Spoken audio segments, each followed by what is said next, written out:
The right way is walk the talk.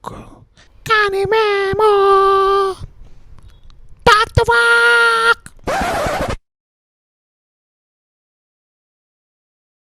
Hi Darshan,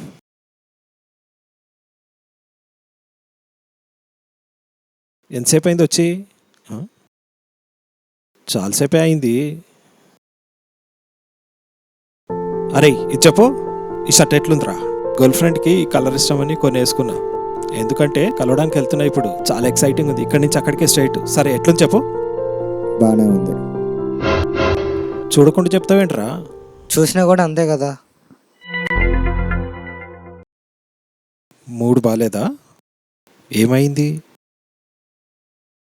ఇంట్లో గొడవ అయిందన్న, బాగా కోపం వచ్చింది. అసలు తిట్టి పడేశాను నేను. ఎందుకు? నేను చర్చిలో లేట్ అయింది. డాడీ అప్పటికే పనుకొని ఉన్నాడు. డాడీ లేవటంతోనే తిడుతున్నారన్న.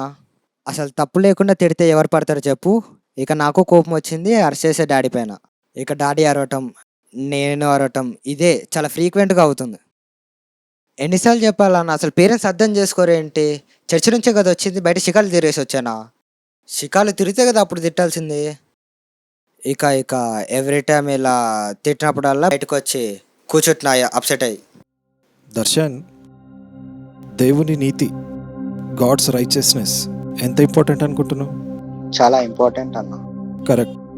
అయితే అది అవ్వకుండా అడ్డం పడేది కానీ హిండర్ చేసేది ఏంటి తెలుసా నీకు? నేను చెప్తాను. This emotion called anger. ఎట్లాగో తెలుసా? It is written in the Bible. బైబుల్లోనే చెప్పబడింది, నరుని కోపము దేవుని నీతిని నెరవేర్చదు. God human anger does not produce righteousness that God desires. Okay, అదే అడ్డం పడుతుంది. మీ ఫాదర్ బిలీవరా? కాదన్న. అయితే నువ్వు అరిచి మీ ఫాదర్ అరిస్తే ఇద్దరిలో తేడా ఏంటి? అవును, మా డాడీ కూడా అదే అన్నారన్న. చూసావా, నీలో దేవుడు కనిపించినప్పుడు మీ ఫాదర్ నమ్మగలుగుతారు దేవుణ్ణి. ఇంకోటి, మీ నాన్న నాన్ బిలీవర్ కాబట్టి చర్చ్లో నీ రోల్, నువ్వేం చేస్తున్నావు అన్నది నీకు తెలుసు, మీ నాన్నకు తెలియదు. అయితే మెచ్యూర్డ్గా ఎవరు ఉండాలి? నేను. సో నువ్వే కోపం తెచ్చుకోకుండా మంచిగా ఉండాలి.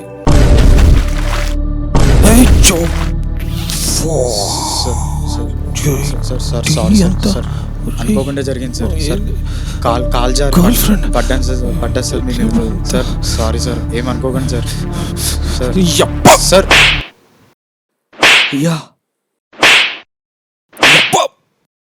ఎవ్వట్రా నువ్వు? Sir sir sorry sir, sorry sir, కోపం తెచ్చుకోకండి సార్. సార్ అరే చేసిందే కాకుండా నేనేం చేయాలో నువ్వే చెప్తావురా? నువ్వు కోపం రాకుండా ఏమేమి ముద్దు పెట్టుకోవాలా? నేను ఇంత చేసిన దానికి ఇప్పుడు ఎంత ఇంపార్టెంట్ మీటింగ్ ఉంది నాకు. గర్ల్ ఫ్రెండ్ దగ్గర పోవాలరా? నువ్వు పోతావా? నా ప్లేస్లో నువ్వు పోతావా? ఎవడరా నీకు జాబ్ ఎవరు ఇచ్చిండ్రా? సర్వ్ చేయడం తెలియదా? పో మీ మేనేజర్ని పిలువ, స్యూర్ ఎండ్ పెట్టా. వెళ్ళి పో, మీ మేనేజర్ని పిలిపో.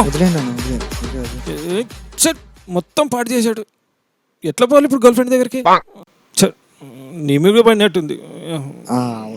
అసలు ఎవరిస్తారో ఏమో వీళ్ళకి జాబ్, అసలు అర్థమే కాదు. అన్న ఇందాక ఏదో రైచియస్నెస్, యాంగర్ ఏదో అన్నారు. అవునరా, ఇప్పుడు నువ్వు కోపం తెచ్చుకోకుండా మీ నాన్నతో నార్మల్గా మాట్లాడుంటే అక్కడ దేవుడు కనిపించేవాడు కదా మీ నాన్నకి. ఇప్పుడు మన కోపమే ఆయన రైచియస్నెస్కి అడ్డం పడలేదు. అందుకే మనం ఎప్పటికి కోపం తెచ్చుకోవద్దురా, దేవుణ్ణే కనపరచాలి. దేవుడా